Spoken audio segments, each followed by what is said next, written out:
Between the sterile walls of the hospital and the relentless hum of the modern world, I occasionally need to go on a hike, breathe some fresh air. My go-to is usually somewhere in the San Juan Mountains. This time I decided to take the Purgatory Trail down into Chicago Basin and maybe do a couple 14ers. We started out on a Saturday hiking down towards Cascade Creek. This trail is used by horses, so it does attract a lot of flies. The approach is deceptively serene. The meadows are vibrant, unapologetically green, and the animus is rushing with cold, primordial energy of alpine snowmelt. I usually spend my mornings on a little hike and maybe a little dip in a cold spring. But I'll tell you what, the San Juans is just teeming with everything outdoors that man could like to do. There was a fire north of Ouray, made the mountains off in the distance a little hazy.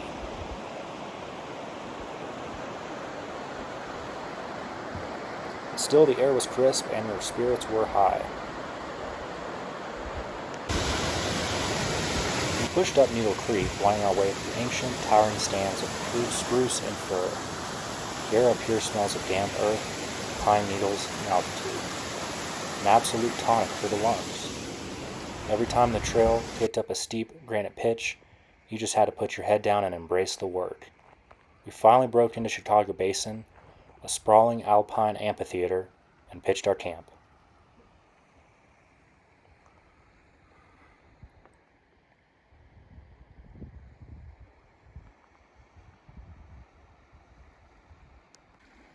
The strategy was simple: secure base camp, eat and take a strategic alpine nap before we made our summit push.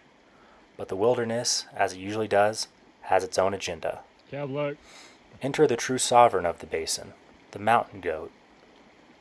Now I've done some hunting, and I've tracked a couple animals, but this guy, he was tracking us. He strolled into our camp with the casual arrogance of a local who knows you're just a tourist in his jurisdiction. Instead of sleeping, we spent our precious recovery hour playing a highly tactical game of peekaboo behind a pine tree to protect our gear from a horned salt addict. Well, we just had to laugh it off. Nap canceled.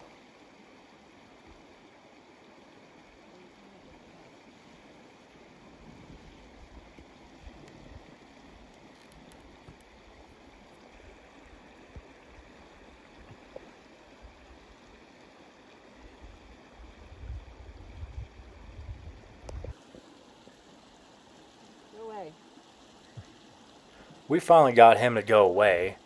He took his flies and mosquitoes with him. Want them right on us.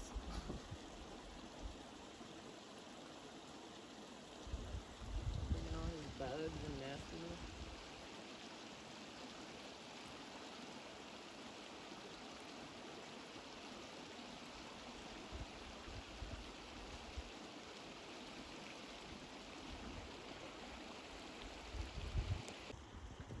Sleep deprived and running on grit, we began to load up our gear to make the ascent.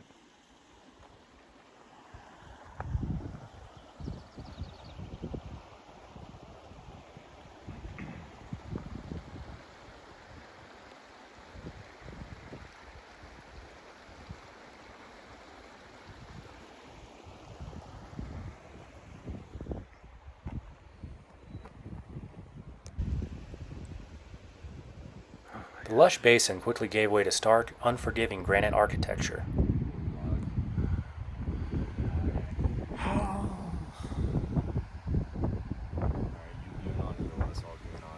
My legs were definitely feeling the gravity. Because we were pushing up in the late afternoon, we passed a steady stream of hikers retreating to the valley. One well-meaning woman warned us that Eolus was, quote, so far. I smiled and thanked her, but when you are already committed to the climb, you don't need a status report on the suffering. You just need to tighten your helmet, lean into the mountain, and let stubbornness take the wheel.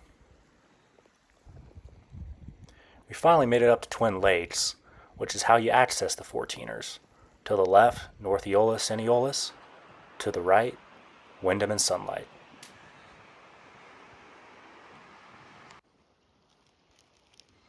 There you can see Eolus off in the distance. That's our destination.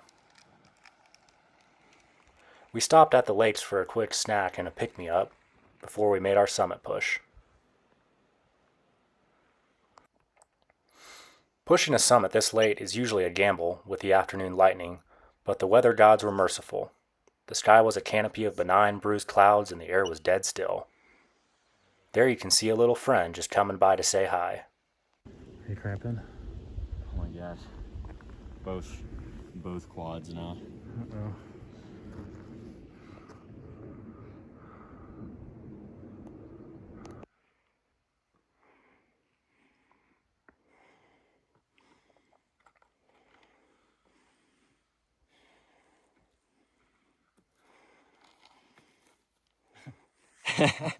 Make sure to watch out for loose rock, as you don't want to put all your weight on it and fall backwards. Here. Ankle hold.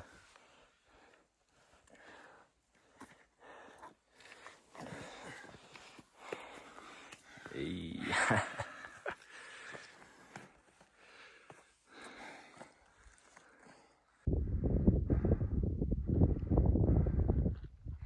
We steadily made our way onto more rocky terrain as the face of Eolus loomed down on us. Now a little warning, while we made the top, we saw a huge boulder come crashing down right where we were hiking. So make sure to be always aware of your surroundings, and if something comes after you, make sure to find a place and always be aware of where you can duck for cover.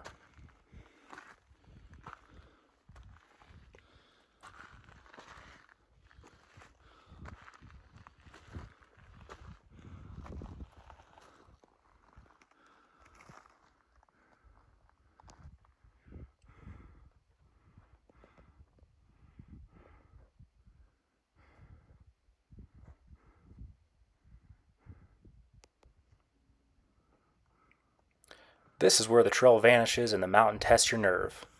Navigating the catwalk, a jagged spine of ancient rock, is where the rock climber in me wakes up. Moving over Class 3 granite, thousands of feet of empty air on either side, is a terrifyingly beautiful kind of meditation. You aren't tired anymore, the fatigue just kind of burns off, and you are completely alive.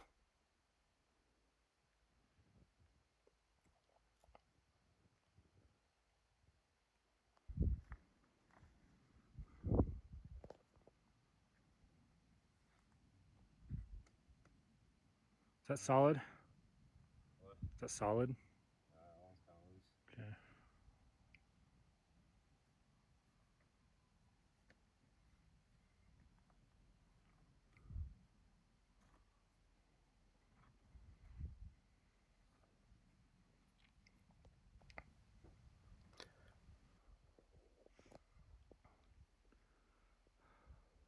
Powered by the mountain, and maybe a little bit of spite, we topped out. Let's go.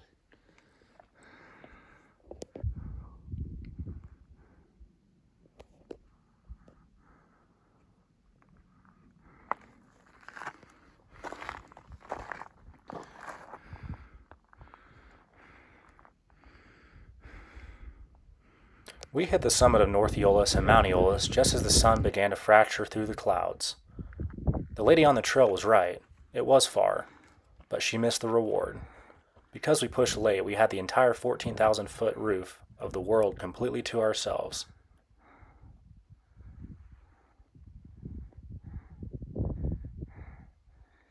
Is that it? Let's go! Let's go!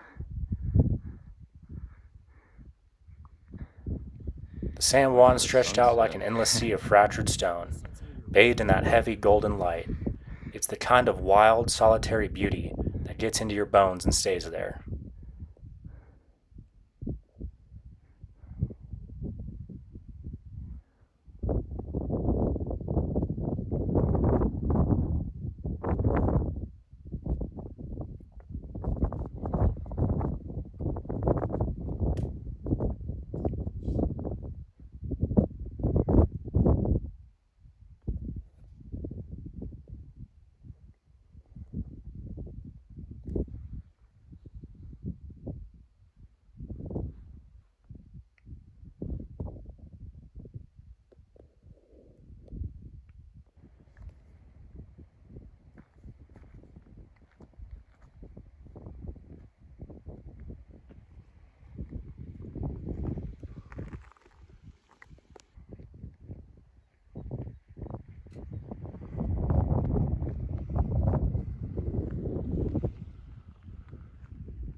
We rode that summit high all the way back down to the head wall, chasing the twilight into the basin.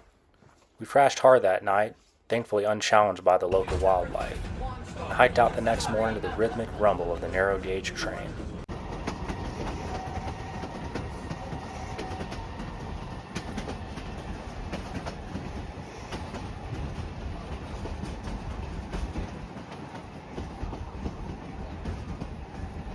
It was a grueling, beautiful trip. The mountains demand a toll, but always pays you back in full. If you enjoyed the video, drop a like, hit subscribe, and let me know in the comments where we should head next. See you on the next ridge.